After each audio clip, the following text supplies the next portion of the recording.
Sa iba pa pong mga balita nitong linggo lamang, ganap ng isang batas ang kasambahay law na magbibigay ng proteksyon at pagkilala para sa ating mga kasambahay. At bagamat bahagi na ng ating pamilya ang mga kasambahay, ilan pa din po sa kanila ang nakakaranas ng pang-aabuso. Kilalanin po natin ang mga natatangi at masisipag na kasambahay sa ulat ni Dina Pagibitan.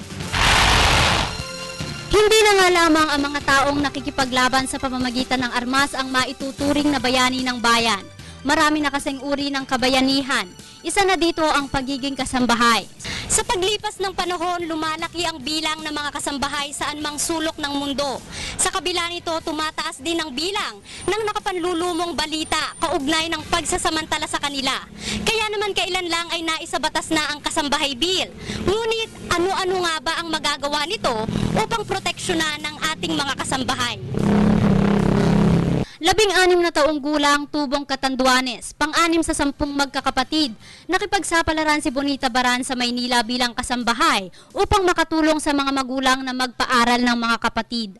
Sa loob ng 5 taon, si Bonita sa isang pamilya sa Visayas Avenue, Quezon City, kung saan madalas daw ay napagbabalingan siya ng galit ng among babae na nagresulta ng kanyang pagkabulag, gayon din ang pagkasira ng kanyang balat dahil sa pagmamalupit. Isa ang kaso ni Bonita sa nagpabilis ng pagpasa ng Kasambahay Bill bilang batas. Nung kinuha nila ako, ang ganda ng ayos ko, ang ganda ng itsura ko, okay yung pangangatawan ko. Tapos yung dumating ako dito sa amin, ganitong isusukli nila. Sa ilalim ng Kasambahay Law o Republic Act 10361, nakasaad ang mga karapatan ng kasambahay gayon din ng employer. Kabilang sa mga karapatan ng kasambahay, ang humingi ng kopya ng kontrata na nakasulat sa lengguwahe na naiintindihan niya. Right to privacy. Dapat din na maaaring kontakin ng pamilya ang kasambahay anumang oras. Rest days o day offs. 13th month pay, taunang leave at bukod dito dapat ding ibigay ng employer ang social security benefits tulad ng SSS, PhilHealth, Pag-ibig at loans. Karapatan naman ng mga employer o amo na humingi ng mga kaukulang dokumento na magpapatunay na walang anumang kaso ang kasambahay. Maaari ring i-terminate o kasuhan ng mga kasambahay sakaling lumabag ito sa kontrata o karapatang pantao, gaya na lamang ng pagnanakaw, pananakit sa anak ng mga amo at marami pang insidente na nagagawa ng mga kasambahay laban sa pamilya ng amo. Mga amo naman, para maproteksyonan, basta kukuha sa mga fly-by-night ng mga agency. Kailangan doon sa talagang recognize at nakarehistro sa mga DOLE district and offices. Samantala, minsan nga raw ay swertihan lang sa mga employer na napupuntahan. Tulad na lamang ni Rita De Leon, 25 years ng kasambahay sa isang pamilya sa Caloocan.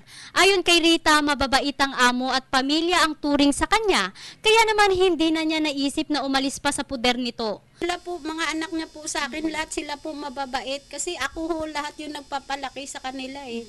Lahat sila po sobrang bait sa akin din. Kasi siyempre mabait din ako sa kanila, mabait din sila sa akin. Sumesweldo si Rita ng 6,000 piso kada buwan. Gayon din may SSS at PhilHealth siya. Nakakatanggap din siya ng 13th month pay, 3 araw na day offs kada linggo. Pinag-aaral din ng amo ang kanyang anak na nasa grade 6 na. Mahal na mahal ang pamilya nila at masipag na kasambahay. Ganito naman inilarawan ng Permento si Rita. Pamilya, kamag-anak